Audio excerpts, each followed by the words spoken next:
नमस्कार मंडळी, आज वाचूया एका अविस्मरणीय तीर्थयात्रेबद्दल. माझी आई अतिशय धार्मिक वृत्तीची आहे. तिचे मन नेहमीच तीर्थयात्रेसाठी आतुर असते. तिने भारतातल्या अनेक देवस्थानांची भेट घेतली आहे.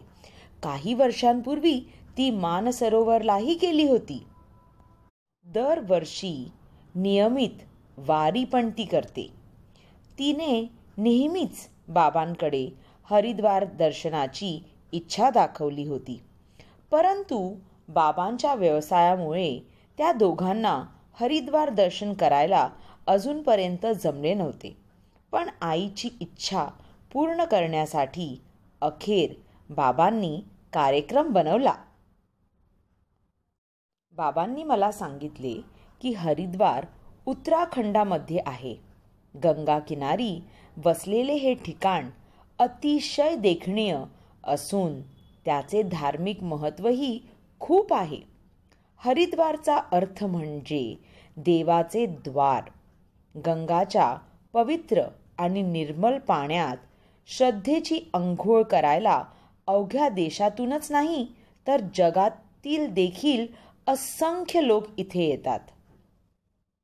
तिकडचे वातावरण नेहमीच भक्तिभावाने परिपूर्ण असते. बाबांचे हे बोलणे ऐकून मलाही हरिद्वार बघण्याची ओढ लागली. बाबांनी रेल्वेच्या तत्काळ सेवेतून आमच्या तिघांची तिकीट काढली आणि आम्ही हरिद्वारच्या यात्रेसाठी निघालो. हरिद्वारचे दृश्य पाहून आम्हाला वाटले की आमची यात्रा सार्थक झाली. भक्तिभावाने, घंटांच्या नादाने, आरत्यांनी, मंत्रांनी तिकडचे वातावरण अगदी अलौकिक वाटत होते. जागोजागी भजन कीर्तन होत होते. यात्रीगणांच्या आंघोळीसाठी व बसण्यासाठी वेगवेगळे घाट होते. हरिद्वारात पहिल्यांदाच गंगा नदी पर्वतावरून खाली उतरते आणि म्हणूनच इथले गंगाजल अतिशय शुद्ध असते. इथे ऋषिकेशच्या तुलनेत पाण्याचा प्रवाह कमी आहे. इकडे गंगा नदीत आंघोळ करताना एक वेगळंच समाधान वाटतं. गंगेचे पाणी अतिशय शीतल आणि निर्मळ होतं. मला गंगा नदीत लांबपर्यंत पोहायचे होते, पण बाबांनी त्याची परवानगी दिली नाही. गंगा नदीत आंघोळ केल्यानंतर एक वेगळीच ऊर्जा आम्हाला जाणवली. गंगा नदीत आंघोळ केल्यानंतर आम्ही मस्तकावर चंदनाचा टिळा लावला. काही यात्री गंगाजल घेऊन आपल्या पूर्वजांना वंदन करत होते. काही यात्री तुपांचे दिवे गंगाच्या प्रवाहात सोडत होते. सगळे वातावरण हर हर गंगे नमामि गंगेच्या गजराने गुंजत होते. त्या क्षणी आईच्या चेहऱ्यावर एक वेगळाच उत्साह व चमक होती.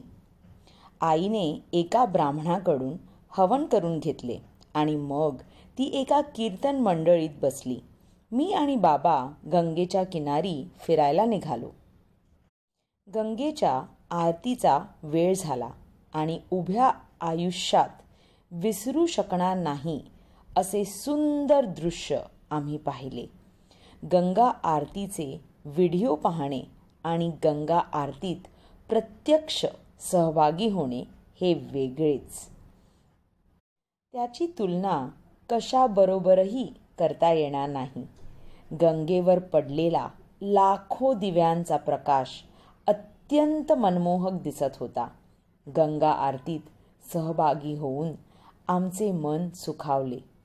अन्नप्रसाद घेऊन आम्ही लवकरच झोपलो. दुसऱ्या दिवशी लवकर उठून आम्ही सकाळी सकाळी हर की पौडी पोहोचलो. हर की पौडीचा अर्थ आहे देवाच्या घरी जाण्याची शिडी. येथे आंघोळ करण्याचे वेगळेच महत्त्व आहे. आंघोळ आटपून आम्ही लक्ष्मण झुला व ऋषिकेशातल्या अन्य मंदिरात गेलो.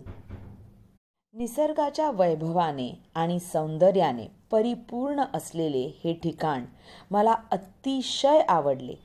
आई हरिद्वारच्या धार्मिक वातावरणात खूप प्रसन्न होती.